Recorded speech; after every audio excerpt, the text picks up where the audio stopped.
உங்களுடைய ஃப்ரெண்டோடைய சீக்ரெட் இதையும் நீங்கள் வெளியே சொல்லக்கூடாது.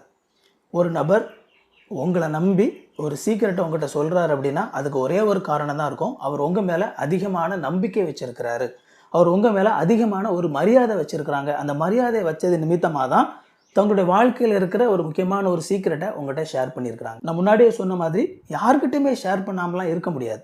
கண்டிப்பாக ஒரு சில விஷயத்தை நம்ம மற்றவங்ககிட்ட ஷேர் பண்ணி தான் ஆகணும். அப்படி ஷேர் பண்ணுறதுல கண்டிப்பாக நல்ல ஒரு பெனிஃபிட்டும் இருக்குது. ஆனால் அதே நேரத்தில் நம்ம யார்கிட்ட ஷேர் பண்ணுறோம் அப்படிங்கிறது ரொம்ப ரொம்ப முக்கியமானது. ரொம்ப நம்ப தகுந்த ஒரு நபர்கள்கிட்ட தான் நம்ம என்ன செய்யணும், ஷேர் பண்ணணும். பொதுவாகவே நபர்கள் இப்படிப்பட்ட சீக்ரெட்ஸ் எல்லாம் இருக்குது அப்படின்னா யார்கிட்ட அவங்க வெளிப்படையாக தங்களுடைய இந்த மாதிரி ஃபியராக இருக்கலாம், ஏதோ ஒரு சீக்ரெட்டாக இருக்கலாம், அவங்க யார்கிட்ட வெளிப்படையாக சொல்லுவாங்க அப்படின்னா, உங்களை ரொம்ப க்ளோஸாக நினச்சாங்க அப்படின்னா, உங்களை ரொம்ப நம்ப தகுந்தவராக நினச்சாங்க அப்படின்னா, உங்கள் மேலே ஒரு மரியாதை வச்சுருந்தாங்க அப்படின்னா வெளிப்படையாக இந்த மாதிரியான சீக்ரெட்ஸை உங்கள்கிட்ட சொல்லுவாங்க. அப்படி அவங்க சொல்லியிருக்கும்போது நீங்கள் அதை வெளியே சொன்னீங்க அப்படின்னா அவங்க உங்கள் மேலே வச்சுருக்கிற அந்த நன்மதிப்பு அப்படிங்கிறது அர்த்தமே இல்லாத ஒரு விஷயமாக மாறிடும். அதனால் ஒருபோதும் உங்களுடைய ஃப்ரெண்ட்ஸ் யாரோட ஒரு சீக்ரெட்டாவது உங்களுக்கு அவங்க வெளிப்படையாக சொல்லியிருந்தாங்க அப்படின்னா அதை மற்றவங்ககிட்ட ஷேர் பண்ணாதீங்க.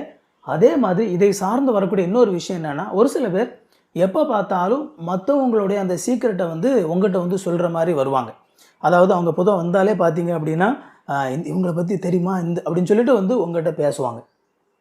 ஸோ இந்த மாதிரியான நபர்கள் உங்களோட ஃப்ரெண்ட் சர்க்கிள் யாராவது எப்போ பார்த்தாலும் மற்றவங்களோட சீக்ரெட்ஸை உங்கள்கிட்ட சொல்கிறாங்க அப்படின்னா ஒரு விஷயத்தை நீங்கள் உறுதியாக தெரிஞ்சுக்கோங்க, அவங்க உங்களுடைய சீக்ரெட்டையும் இதே மாதிரி மற்றவங்ககிட்ட போய் சொல்கிறாங்கன்னு அர்த்தம். அதனால் பொதுவாக மற்றவங்களுடைய சீக்ரெட்டை உங்கள்கிட்ட சொல்கிறேன் அப்படிங்கிற மாதிரி ஒரு நபர் உங்கள்கிட்ட பேசுனாங்க அப்படின்னா அந்த மாதிரியான நபர்களிடத்தில் நீங்கள் ஃப்ரெண்ட்ஷிப்பை கட் பண்ணி விடுறது நல்லது. அல்லது அட்லீஸ்ட் இந்த மாதிரி பேச வரும்போது தொடக்கத்திலேயே நீங்கள் ஏன் அவங்ககிட்ட போய் இதை சொல்லக்கூடாது அப்படின்னு சொல்லி நீங்கள் டக்குன்னு சொல்லிட்டீங்க, 2 டைம் சொல்லிட்டீங்கன்னா உங்கள்கிட்ட இந்த மாதிரி ஷேர் பண்ணவே மாட்டாங்க. ஸோ நம்மளோட ஃப்ரெண்ட்ஸோடைய சீக்ரெட்ஸ் அப்படிங்கிறது ரொம்ப ரொம்ப முக்கியமானது. அதை நம்ம அவசியம் இல்லாமல் மற்றவங்ககிட்ட, அவசியம் இல்லாமல் என்ன எப்போதுமே மற்றவங்ககிட்ட நம்ம அதை ஷேர் பண்ணவே கூடாது. அண்ட் இந்த வீடியோ பிடிச்சிருந்தா அப்படின்னா இந்த வீடியோ லைக் பண்ணுங்கள். இது வரைக்கும் சேனலை சப்ஸ்கிரைப் பண்ணல அப்படின்னா சேனலை சப்ஸ்கிரைப் பண்ணிக்கோங்க. உங்களுக்கு நோட்டிஃபிகேஷன் வேணும்னு நினச்சிங்க அப்படின்னா அந்த பெல் பட்டனையும் கிளிக் பண்ணிக்கோங்க. இன்னொரு சூப்பரான வீடியோவில் சந்திப்போம் friends. Thank you. God bless you.